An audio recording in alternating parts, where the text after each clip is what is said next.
Hello, and welcome back to BlueHat CyberSec Academy. In this video, we will explore the next topic from Security Principles, which is included in Domain 1 of the Certified in Cybersecurity, or CC, exam by ISC2. And it isn't just for exam preparation. It's also perfect for anyone interested in building a strong foundation in the world of cybersecurity. In this lesson, we'll explore Number 1. Risk treatment. Number 2. Risk priorities. Number 3. Decision-making based on risk priorities. Number 4. Risk tolerance. And finally, risk tolerance drives decision-making. Make sure to watch till the end because these topics are important to build your cybersecurity foundation. If you haven't already, subscribe to BlueHat CyberSec Academy. Your path to becoming a cybersecurity professional starts right here. Now, let's begin. Let's start with the first topic, risk treatment.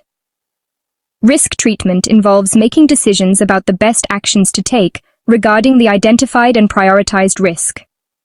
The decisions are dependent on the attitude of management toward risk and the availability and cost of risk mitigation. The common risk treatment options are: Number 1. Risk avoidance is the attempt to eliminate the risk entirely. This could include ceasing operation for some or all of the activities of the organization that leave it exposed to a particular risk. Leadership may choose risk avoidance if the potential impact of a given risk is too high, or if the likelihood of the risk being realized is simply too great. Number 2. Risk mitigation is the most common type of risk management and includes taking actions to prevent or reduce the possibility of a risk event or its impact. Mitigation can involve remediation measures such as security controls, policies, procedures, and standards to minimize adverse risk. Risk cannot always be mitigated, but mitigations such as safety measures should always be in place. Number 3. Risk acceptance is taking no action to reduce the likelihood of a risk occurring. Management may opt to conduct the business function associated with the risk without any further action on the part of the organization, either because the impact or likelihood of occurrence is negligible or because the benefit is more than enough to offset that risk. Number 4. Risk transference is the practice of passing the risk to another party who will accept the financial impact of the harm resulting from a risk being realized in exchange for payment. Typically, this is an insurance policy. Now, let's move on to the next topic, risk priorities. When risks have been identified, it is time to prioritize and analyze core risks through qualitative risk analysis or quantitative risk analysis. This is necessary to determine the root cause and narrow down apparent risks and core risks. Security professionals work with their teams to conduct both qualitative and quantitative analysis. Understanding the organization's overall mission and the functions that support the mission helps to place risks in context, determine the root causes, and prioritize the assessment and analysis of these items. In most cases, management will provide direction for using the findings of the risk assessment to determine a prioritized set of risk response actions. One effective method to prioritize risk is to use a risk matrix, which helps identify priority as the intersection of likelihood of occurrence and impact. It also gives the team a common language to use with management when determining the final priorities. For example, a low likelihood and a low impact might result in a low priority, while an incident with a high likelihood and high impact will result in a high priority. Assignment of priority may relate to business priorities, the cost of mitigating a risk, or the potential for loss if an incident occurs. Let's continue and take a closer look at how risk priorities influence decision-making. When making decisions based on risk priorities, organizations must evaluate the likelihood and impact of the risk, as well as their tolerance for different sorts of risk.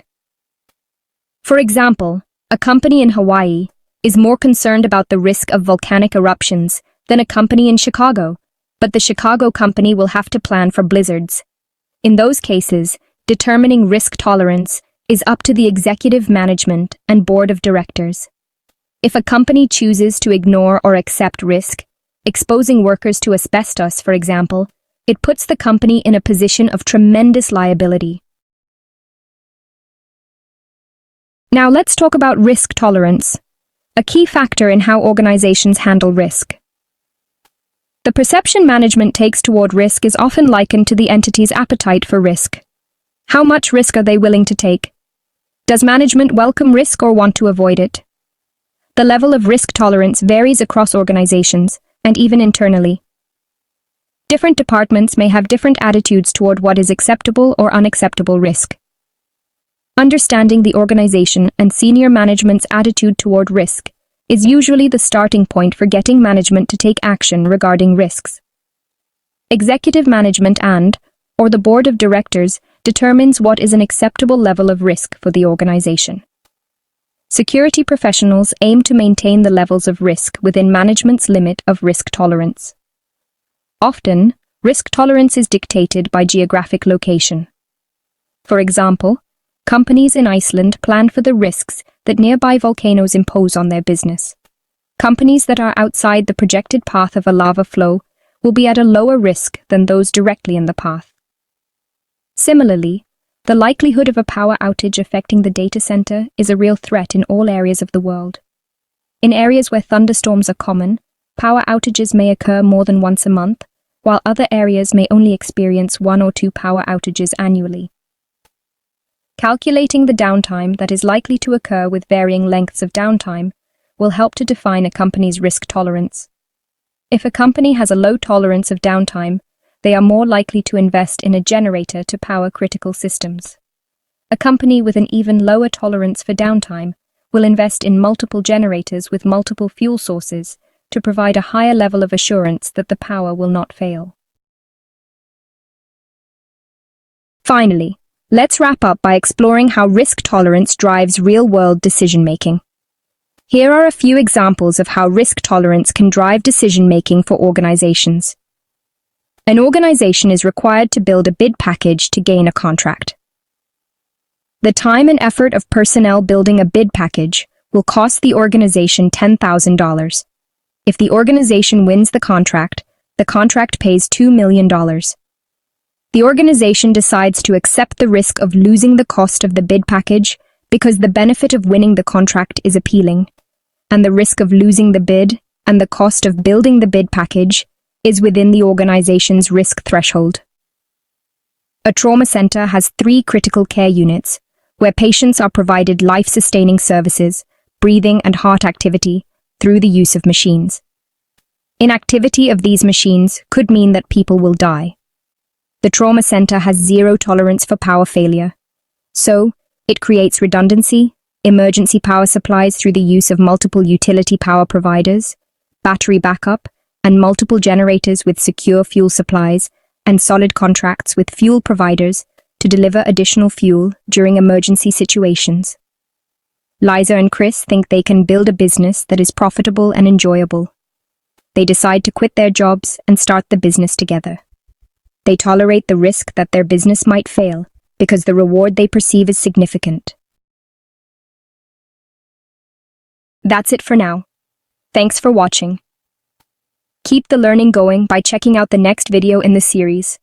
And if you haven't already, don't forget to like, share, and subscribe to BlueHat CyberSec Academy.